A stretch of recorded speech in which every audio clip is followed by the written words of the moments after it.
আসসালামু আলাইকুম সবাইকে। সবার উপর আল্লাহর অশেষ রহমত ও শান্তি বর্ষিত হোক। আশা করি তোমরা সবাই ভালো আছো।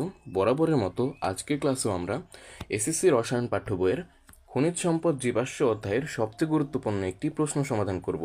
দেখো, কিছু যৌগ দেওয়া আছে ABCD, ঠিক আছে, তাদের সংকেতও দেওয়া আছে, ঠিক আছে। দেখো কোনটাকে কি বলে।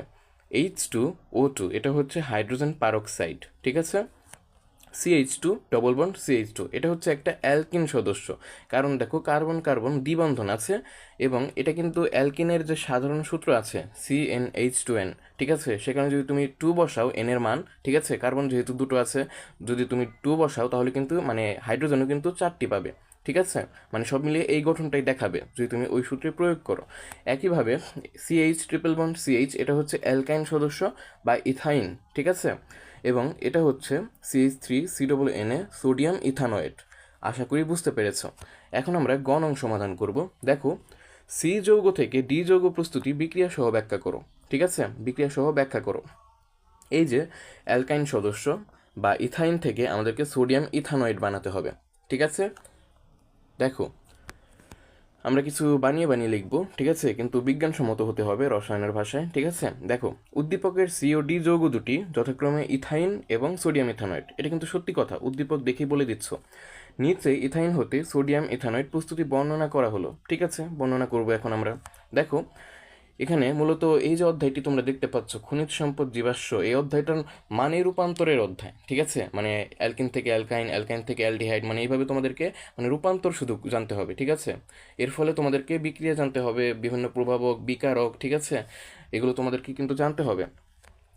দেখো, ইথাইন থেকে সোডিয়াম ইথানয়েড প্রস্তুতি করব। প্রথমে আমরা কি করব, ইথাইনকে বা অ্যালকাইনকে, যে কোনো অ্যালকাইনকে 20% সালফিউরিক অ্যাসিড, ঠিক আছে, এবং 2% মার্কিউরিক সালফেটের উপস্থিতিতে 80 ডিগ্রি সেলসিয়াস তাপমাত্রায় উত্তপ্ত করব, ঠিক আছে। উত্তপ্ত করলে ইথানল উৎপন্ন হয়। আমরা ধাপে ধাপে বানাবো, ঠিক আছে, একদম সরাসরি যাওয়ার কোনো উপায় নেই। উপায় থাকলেও আমাদের এই নবম দশম শ্রেণীতে আমরা সেটা প্রয়োগ করতে পারবো না, কারণ আমাদের বোর্ড বইয়ে কিন্তু ওগুলো নেই। ইন্টারের কনসেপ্ট ইউজ করলে কিন্তু মার্কস নাও দিতে পারে, ঠিক আছে, তাই আমরা ভেঙে ভেঙে করব, ঠিক আছে।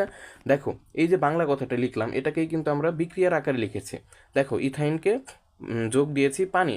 আর হ্যাঁ, এই যে বিক্রিয়াটা দেখতে পাচ্ছ, আসলে কিন্তু পানি যোগ অবশ্যই করতে হবে, কিন্তু এখানে দেখো প্রভাবক অবশ্যই থাকতে হবে, ঠিক আছে। 20% সালফিউরিক অ্যাসিড, মানে এখানে যেগুলো বলেছি সেগুলো কিন্তু এখানে দিয়েছি, ঠিক আছে। উপরে লিখতে পারো, নিচেও লিখতে পারো, মানে এইভাবে লিখতে সুন্দর দেখা যায় সবচেয়ে, ঠিক আছে।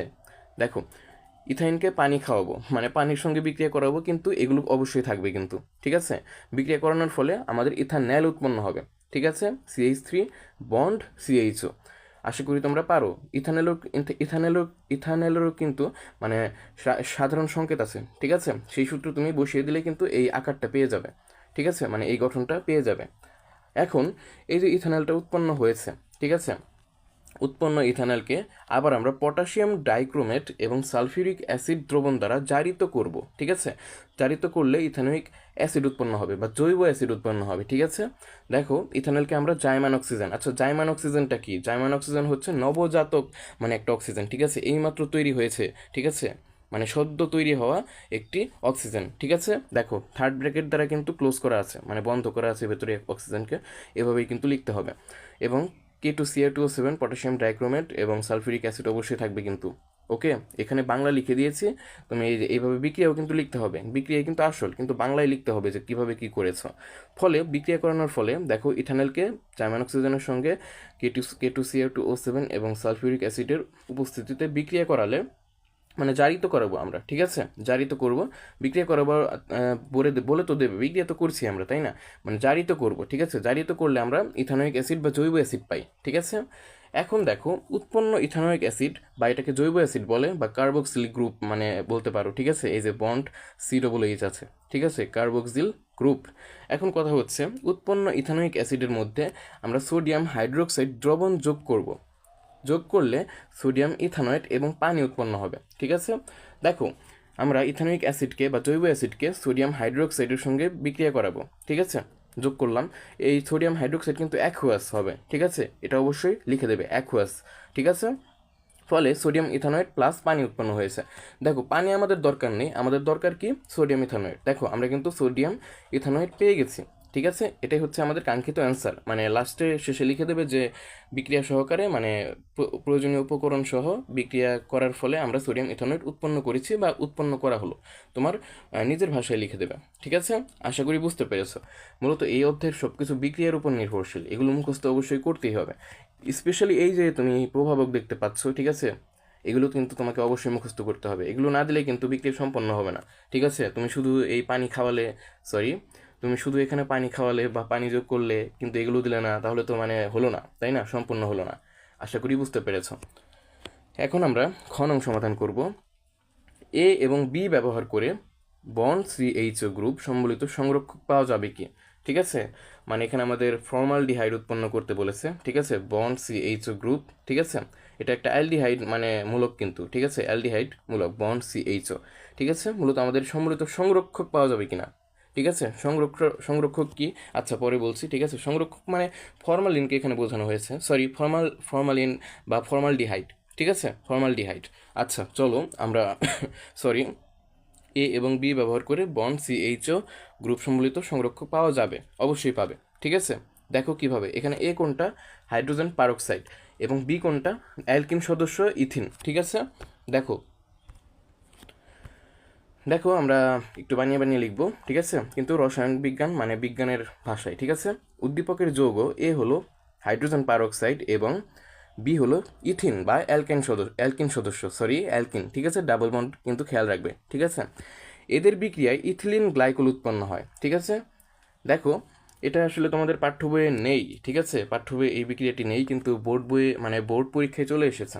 মানে এইভাবে করতে হয়, অনেক প্রসেস আছে, এভাবে তোমাদেরকে শেখাই। দেখো, অ্যালকিনকে তুমি যদি হাইড্রোজেন পারক্সাইডের সঙ্গে বিক্রিয়া করাও, এখানে কিন্তু কোনো প্রভাবক দেয়নি। ঠিক আছে, কিন্তু এখানে উৎপন্ন হবে তোমার ইথিলিন গ্লাইকোল। ঠিক আছে, দেখো এখানে কিন্তু দুই পাশে মানে অ্যালকোহলমূলক চলে এসেছে। ঠিক আছে, দেখো এখানে একটা ওএইচ, এই পাশে একটা ওএইচ, বা এখানে ওএইচও লিখতে পারো, এইচও লিখলে মানে এইভাবে সুন্দরভাবে লেখা হয়। ঠিক আছে, মানে এইচও লিখতে পারো, কিন্তু এইচও দিলে ভালো দেখায়। ঠিক আছে, এখন ইথিলিন গ্লাইকোলকে আমরা এই যে ferrous sulphate plus hydrogen peroxide বিকারক দ্বারা জারিত করলে মিথানোয়িক অ্যাসিড পাওয়া যায়।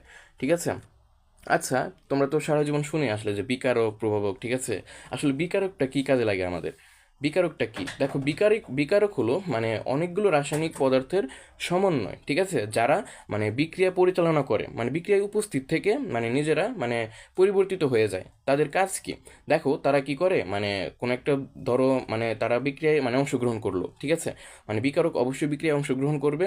ঠিক আছে, অংশগ্রহণ করার ফলে সে কি কি নজরদারি করবে, সে বিক্রিয়াটা মানে পরিচালনা করবে, বিক্রিয়ায় মানে সঙ্গ দেবে। ঠিক আছে, মানে নতুন একটা পদার্থ ধরো উৎপন্ন হলো, সেই পদার্থটির ধর্ম প্রকৃতি, ঠিক আছে, শনাক্ত করবে আমাদের এই বিকারক। ঠিক আছে, বিকারকের আরও অনেক ব্যবহার আছে। ঠিক আছে, মূলত বিকারক কিন্তু দরকার, একমাত্র বিকারকই কিন্তু মানে পরিবর্তিত হয়ে যায়। ঠিক আছে, মানে বিকারক অংশগ্রহণ করে পরিবর্তিত হয়ে যায়। ঠিক আছে, আশা করি বুঝতে পেরেছ।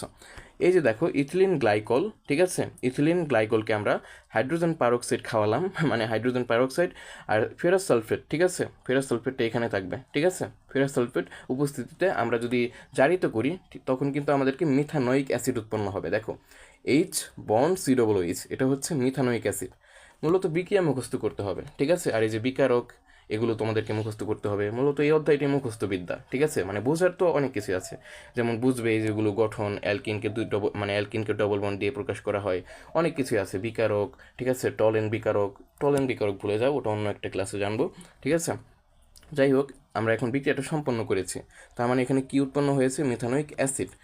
এখন আমরা এই মিথানোয়িক অ্যাসিডকে লিথিয়াম অ্যালুমিনিয়াম হাইড্রেট দ্বারা, ঠিক আছে, লিথিয়াম অ্যালুমিনিয়াম হাইড্রেট দ্বারা বিজারিত করব। ঠিক আছে, বিজারিত করলে মিথানল বা অ্যালকোহল উৎপন্ন হবে। ঠিক আছে, মিথানল। দেখো এই লিথিয়াম অ্যালুমিনিয়াম হাইড্রেট, এটাকে তুমি এইখানে লিখে দেবে, মানে এই তীর চিহ্নের উপরে মানে লিখে দেবে, ভালো হয়। ঠিক আছে, বিক্রিয়া করালাম, বিক্রিয়া করার ফলে আমাদের কি উৎপন্ন হলো, মিথানল বা অ্যালকোহল। ঠিক আছে, মিথানল মানে তো অ্যালকোহল। এখন উৎপন্ন মিথানলকে আমরা অম্লীয়, ঠিক আছে, অম্লীয় K2CO2O7 বা পটাশিয়াম ডাইক্রোমেট দ্বারা জারিত করব। ঠিক আছে, জারিত করলে মিথানেল উৎপন্ন হবে। ঠিক আছে, মিথানেল বা অ্যালডিহাইড। ঠিক আছে, দেখো এই ক্ষেত্রেও কিন্তু আমরা এই পাঠ্য বইয়ের একটা নিয়ম আছে। ঠিক আছে, পাঠ্য বই কিন্তু আছে অ্যালকোহলকে জাইমান অক্সিজেন দ্বারা জারিত করলে, ঠিক আছে, কিন্তু থাকতে হবে K2Cl2O7 এবং সালফিউরিক অ্যাসিড, ঠিক আছে। জারিত করলে আমরা কি পাবো? মিথানল পাবো, ঠিক আছে। দেখো এটা কিন্তু এইচ বন্ড CHO, মিথানল, ঠিক আছে। এখন কথা হচ্ছে ফর্মালডিহাইড মানে কিন্তু মিথানল, ঠিক আছে। এটা কিন্তু একটা অ্যালডিহাইড, ঠিক আছে। ফর্মালডিহাইড, ঠিক আছে, মিথানল, অ্যালডিহাইড এগুলো একই, কিন্তু সব সেম, ঠিক আছে।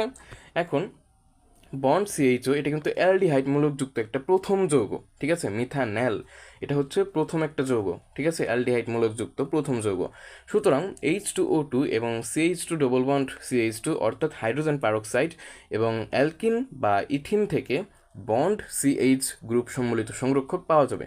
সংরক্ষক কিন্তু এখানে ফর্মালডিহাইড বা অ্যালডিহাইড, ঠিক আছে, এই মিথানল, ঠিক আছে। তোমাদের কথার প্যাচ দেওয়া হয়েছে, ঠিক আছে। আশা করি মানে বুঝতে পেরেছো সমাধানটা। আসলে এই যে জৈব রসায়ন বা তোমাদের 9-10 এটাকে বলা হয় জৈব যৌগ, ঠিক আছে, মানে জৈব যৌগ, মানে জৈব যৌগ ইন্টারমিডিয়েটে বলা হয়, মানে সবই কিন্তু জৈব যৌগ, ঠিক আছে। মানে তোমাদের অধ্যায়টির নাম হচ্ছে খনিজ সম্পদ জীবাশ্ম। মানে এতে সব কিছু প্রায় মুখস্থ, ঠিক আছে। বিক্রিয়া মুখস্থ করতে হবে, বিকারক মুখস্থ করতে হবে, প্রভাবক মুখস্থ করতে হবে, মানে মূল কথা সব কিছু প্র্যাকটিস করতে হবে, ঠিক আছে। প্র্যাকটিস না করলে কিন্তু পারবে না। এই অধ্যায়টি সবচেয়ে সহজ, ঠিক আছে, অন্য সব অধ্যায়ের চেয়ে। কিন্তু এই অধ্যায়টিতে তোমাকে এই যে প্রভাবক, বিকারক, তারপর এই যে যৌগগুলো, ঠিক আছে, কি উৎপন্ন হবে এগুলো মুখস্থ করতে হবে, ঠিক আছে। আশা করি বুঝতে পেরেছ। আজকের মতো এখানেই বিদায় নিচ্ছি। দেখা হচ্ছে অন্য কোনো ভিডিওতে। ততক্ষণ ভালো থেকো, সুস্থ থেকো। আসসালামু আলাইকুম সবাইকে।